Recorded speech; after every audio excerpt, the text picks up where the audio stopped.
Dia menikah sudah 10 tahun. Istrinya sering merasa tidak cocok dengan ibunya, yaitu mertuanya.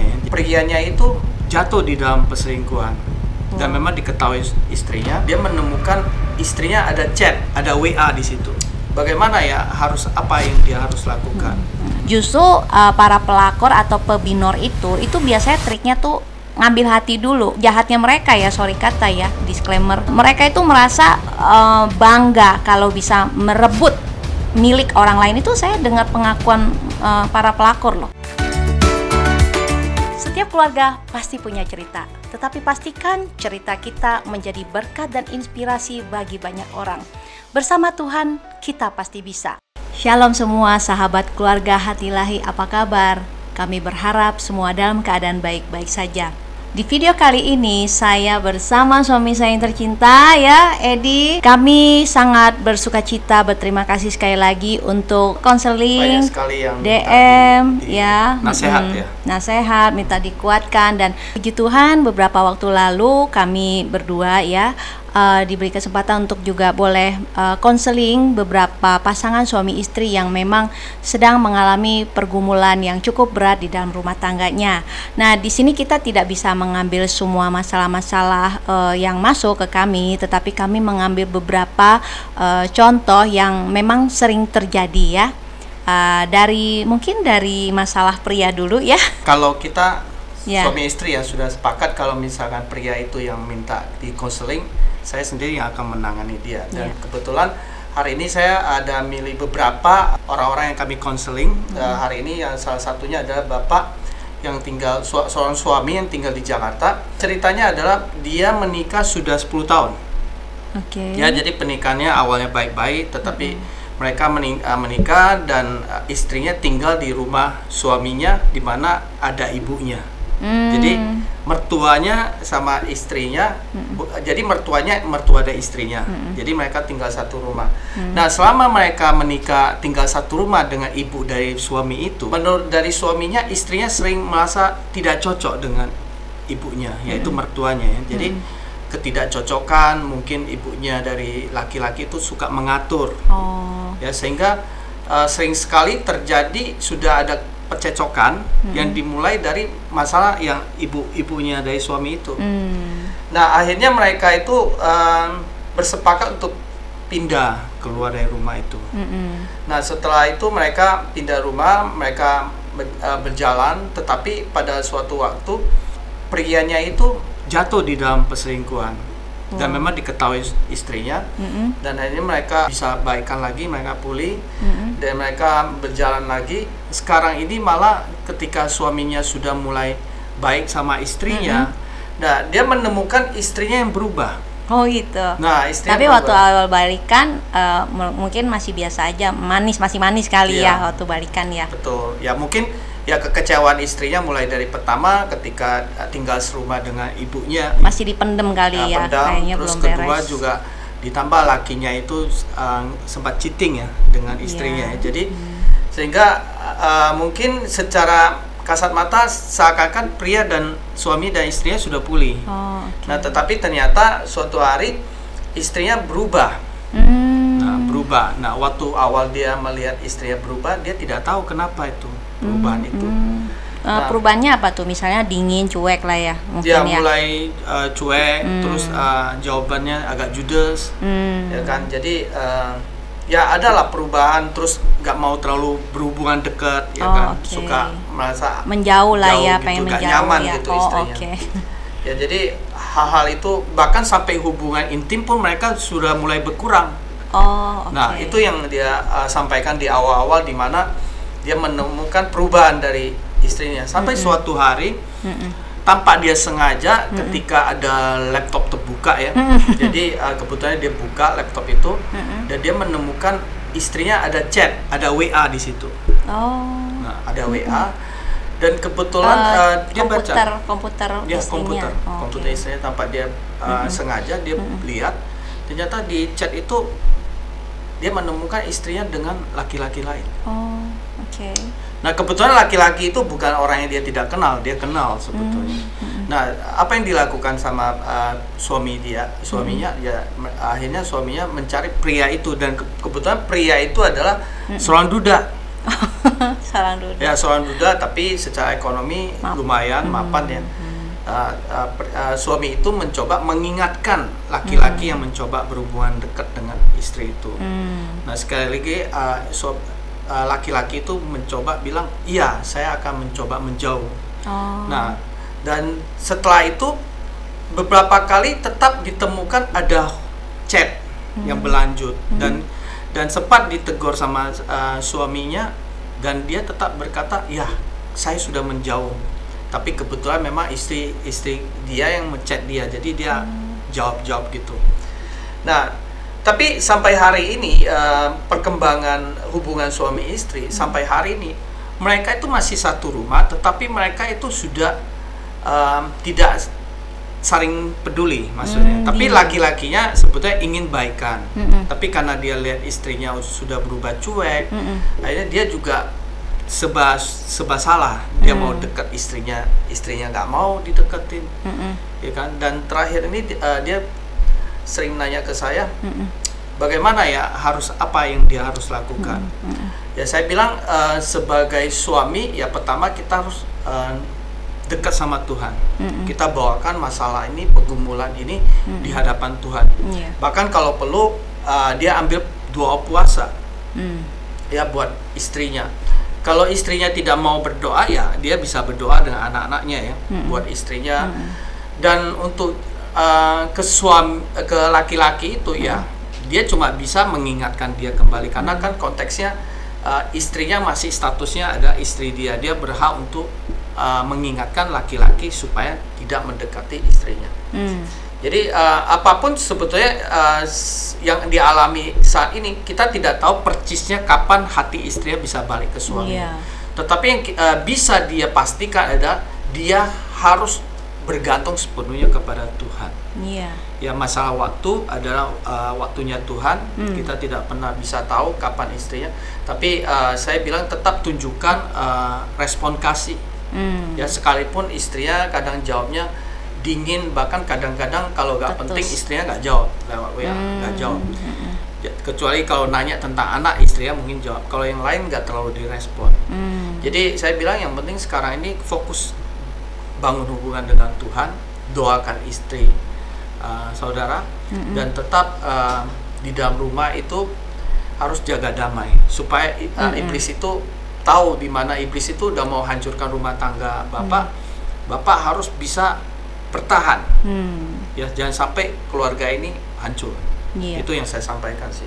Iya, memang kalau lihat banyak ya kan kasus-kasus seperti ini, makanya kita ambil menjadi salah satu contoh kita di video kali ini. Dan memang kalau saya melihat ya, jadi kalau banyak tuh pria kan ego ya, kalau wanitanya udah ada pria lain atau cuek, ya pria juga gampang banget sih supaya untuk pelarian ya. Betul. Bisa juga selingkuhan. Tapi yang kita salut sebenarnya dengan bapak ini ya, dia tuh masih benar-benar berusaha untuk boleh istrinya balik lagi ya.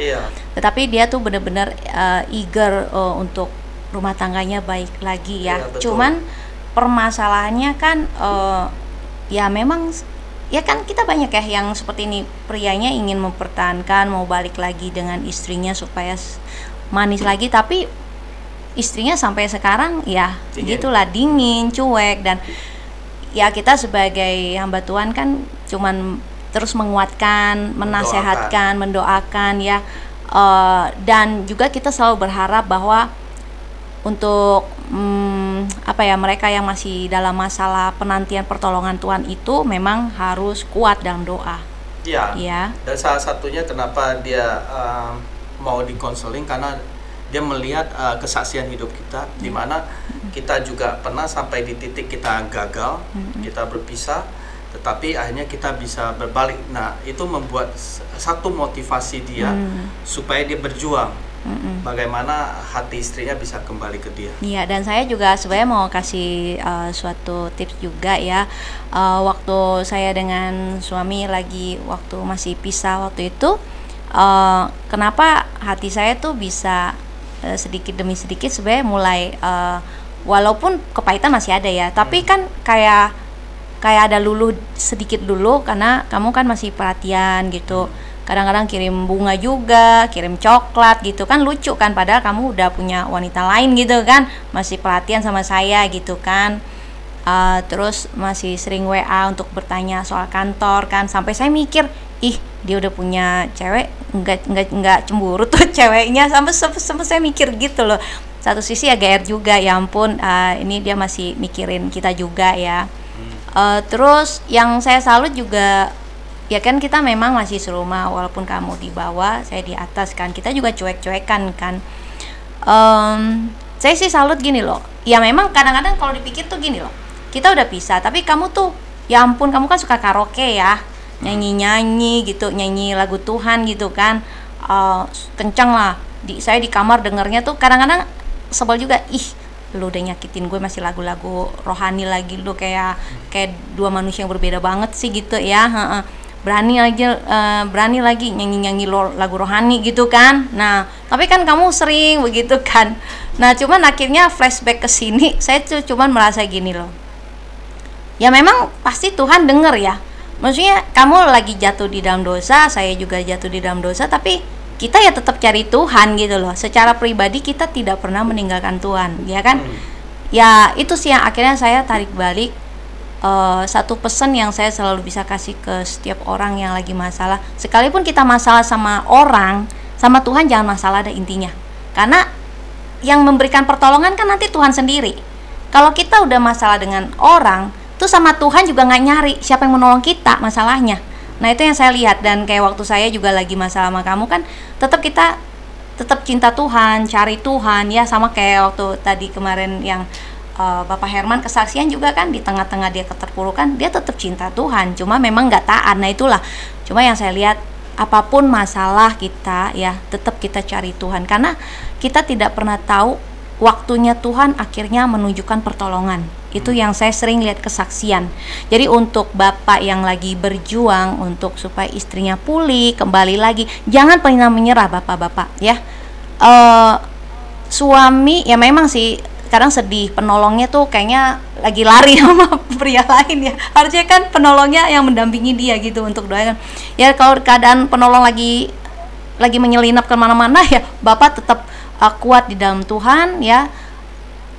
Temui komunitas yang benar di mana untuk saling menguatkan. Saya percaya mujizat Tuhan tetap ada, karena jika Tuhan di pihak kita. Saya suka ayat ini sih untuk membantu saya melewati masalah-masalah berat saya, di mana saya, yaitu apa, jika Tuhan di pihak kita, siapakah lawan kita.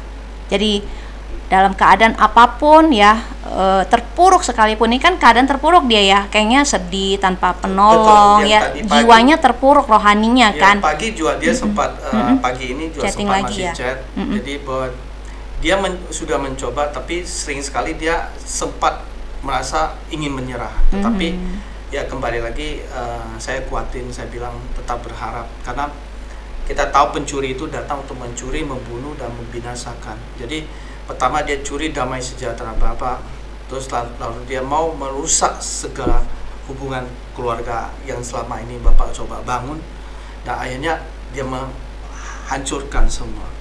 Iya.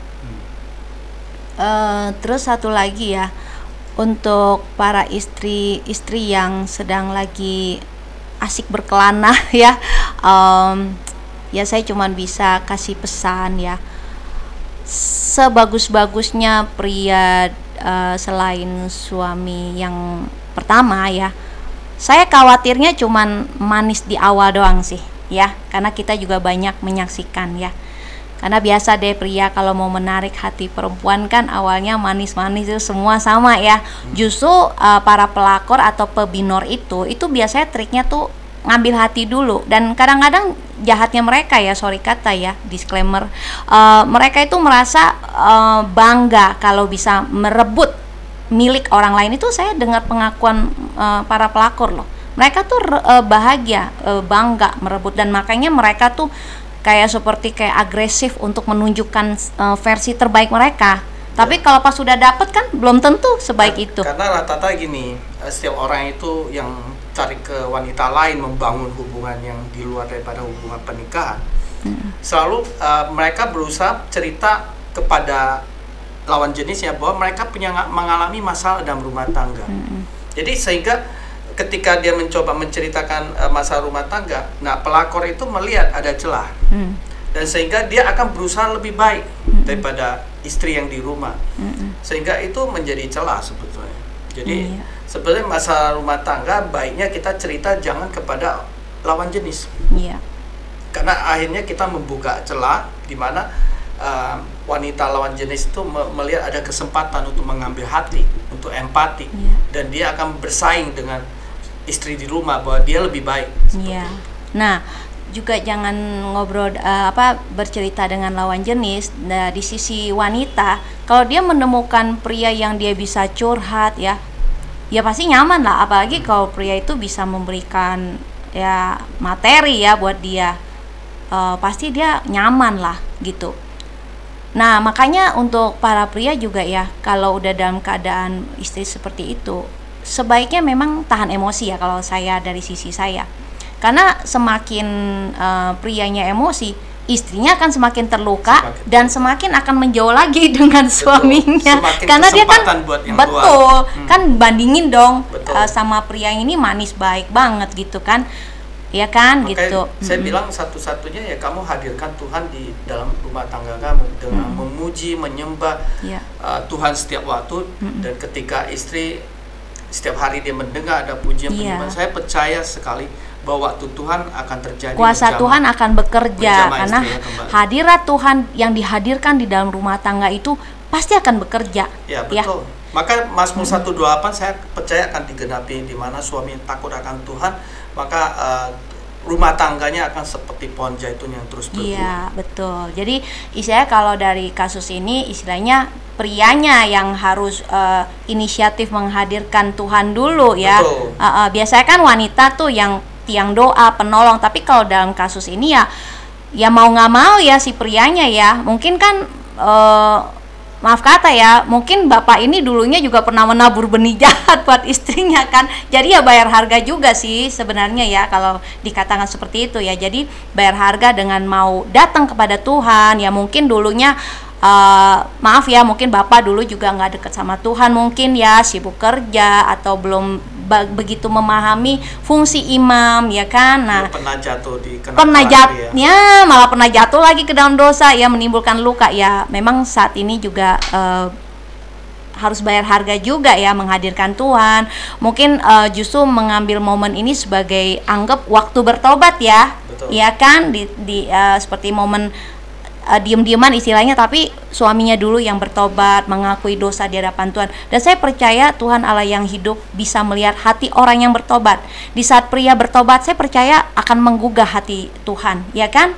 Ya, nah, seperti itu. Iya, betul. Seperti yang pernah kita dengar, ketika suami berubah, istrinya berubah. Nah teman-teman, jika teman-teman sekarang ini lagi dalam pergumulan berat ya, mungkin teman-teman belum menemukan teman yang bisa menguatkan teman-teman ya, atau memang benar-benar ingin didoakan lebih lagi ya supaya mendapatkan kekuatan dan bahkan rindu jalan keluar dari Tuhan, boleh teman-teman untuk direct message ke kami di Instagram, di TikTok. Kami akan melayani teman-teman supaya teman-teman dikuatkan dan juga segera mendapatkan jalan keluar, tentunya jalan keluar dari Tuhan, karena jalan keluar dari Tuhan itu pasti damai dan indah dan benar. Dan jangan lupa ya untuk selalu dukung channel kami Keluarga Hati Ilahi, dan juga boleh follow Instagram dan TikTok kami. Dan kami mau mengucapkan terima kasih. Tuhan Yesus memberkati. Setiap keluarga pasti punya cerita, tetapi pastikan cerita kita menjadi berkat dan inspirasi bagi banyak orang. Bersama Tuhan kita pasti bisa.